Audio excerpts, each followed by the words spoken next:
अस्सलाम वालेकुम दोस्तों, welcome to my YouTube channel. आज का जो हमारा टॉपिक है वो ये है कि सेंट्रल ऑर्डिनेंस डिपो कराची में जो वैकेंसी आई हुई है पाकिस्तान आर्मी के का जो डिपो है, तो उस हवाले से मैं आपको बताऊंगा कि उसमें जो वैकेंसी है कौन सी वैकेंसी है, उसके लिए क्या तरीक़ेकार है, क्या एलिजिबिलिटी क्राइटेरिया है और क्या क्वालिफिकेशन एक्सपीरियंस है, तो मुकम्मल गाइड करूँगा।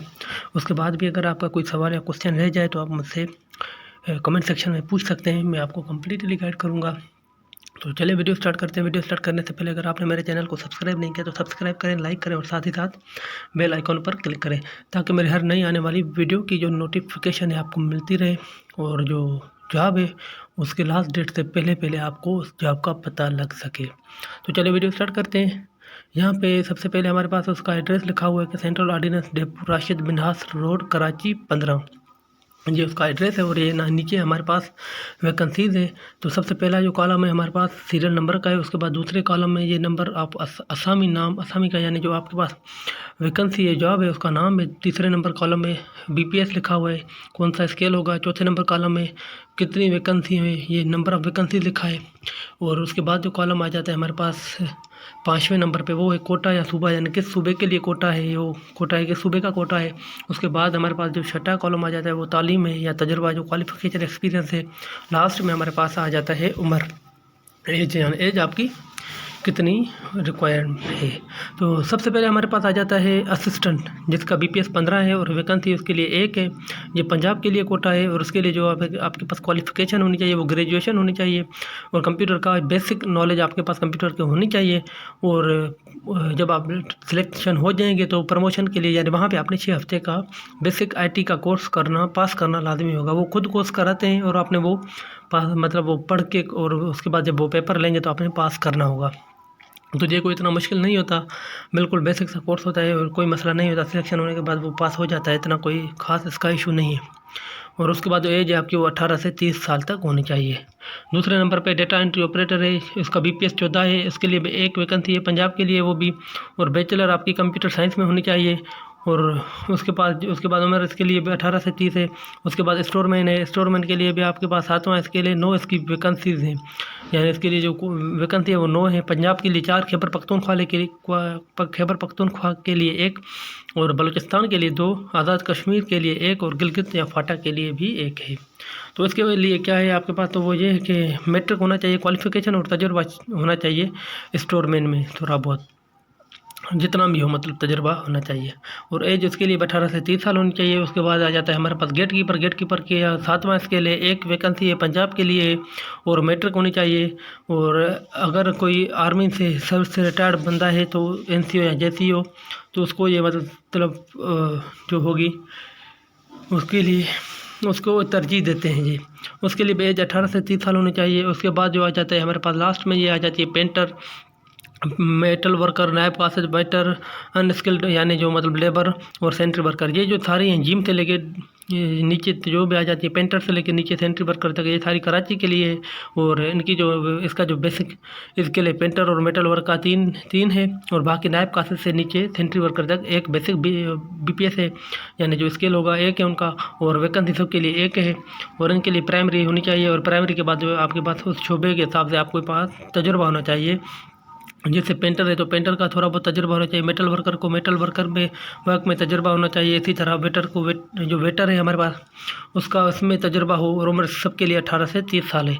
उसके बाद यहाँ पे आ जाता है दरख्वास्त जमा कराने का तरीका जो है आपके पास। तो वहाँ पे ये है कि जो मेरिट और सूबाई कोटा के मुताबिक आपकी ये सिलेक्शन होगी। उसके बाद जो आसामी उम्र है इसके लिए सबके लिए 18 से 30 साल तक है। और कह रहे हैं साहबका फौजी यानी जो फ़ौज में ऑलरेडी है बंदा उसको 15 साल मज़ीद रियायत दे देते हैं।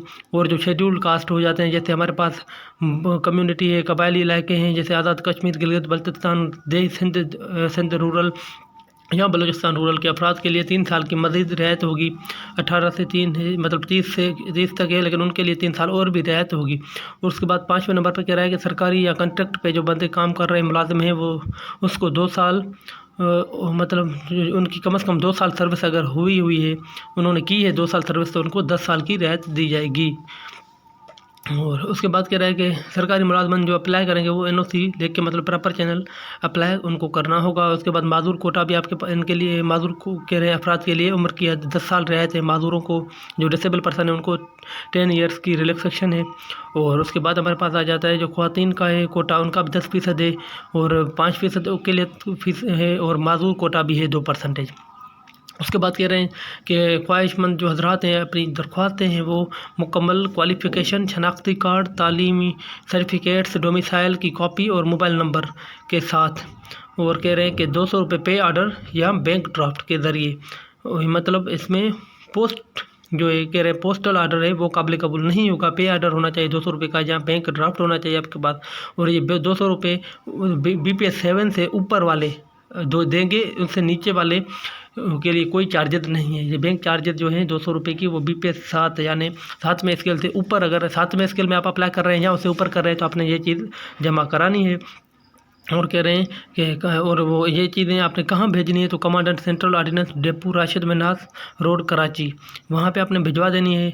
और उसके बाद कह रहे हैं कि दरख्वास्त ये जो कह रहा है कि अगर आपने देर से दरख्वास्त दी लास्ट डेट से यानी लेट, तो ये आपकी दरख्वास्त काबिल कबूल नहीं होगी। और इसकी जो लास्ट डेट है वो तकरीबन मतलब फरवरी की 5 तारीख तक है। यानी ये जो कह रहे हैं कि इन्होंने जब एड जो पोस्ट हुई है एड के 15 दिन बाद तक होती है इनकी ना, तो तकरीबन फरवरी की 5 तारीख तक बन जाती है आपकी लास्ट डेट। और उसके बाद कह रहे हैं कि जो उम्मीदवार है वो सिर्फ एक ही असामी के लिए अप्लाई कर सकता है। अगर उसने एक से ज़्यादा अप्लाई किया तो उसकी दरख्वास्तें खारिज कर दी जाएगी, यानी वो नाअहल करार दिया जाएगा। उसके बाद कह रहे हैं शार्ट लिस्टेड उम्मीदवार को टेस्ट और इंटरव्यू के लिए इतला बज़रिया SMS दिया जाएगा। मोबाइल पे मैसेज कर देंगे अगर आपने नंबर ऐसा कुछ गलत दिया है या नंबर का जो नेटवर्क है एक नेटवर्क से दूसरे नेटवर्क में चेंज है आपका नंबर, तो वो शायद आपके लिए मसला बने, इसलिए आपने एक्यूरेट और करेक्ट नंबर दे देना है उस एप्लीकेशन में। और उसके बाद कह रहे हैं कि वो जो तो उसके लिए और आपको जो फर्दर वो देंगे मतलब इन्फॉर्मेशन होगी उसके नंबर पे के ज़रिए आपको दी जाएगी। तो आपने दरख्वास्त एक मतलब सिंपल सी दरख्वास्त लिख लेनी है अपनी, और वो ऐसे कागजात के साथ अपने फ़ोटोकॉपियाँ वगैरह करके आपने उधर भिजवा देनी है।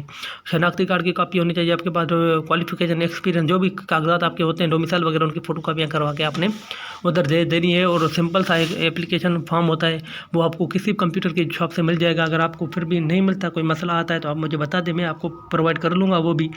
और तो फिर आपने वो फिल करके उसमें वाज़ेह लिख लेना है अपनी वैकेंसी जो जिस आप वैकेंसी के लिए अप्लाई कर रहे हैं, तो वो भी आपने मेंशन कर लेनी है और वो भिजवा देनी है। तो आज के लिए इतना ही है। अगर आपका कोई सवाल है तो आप मुझसे कमेंट सेक्शन में पूछ सकते हैं, मैं आपको कंप्लीट गाइड करूँगा। और मिलते हैं नेक्स्ट वीडियो में, तब तक के लिए अल्लाह हाफ़िज़।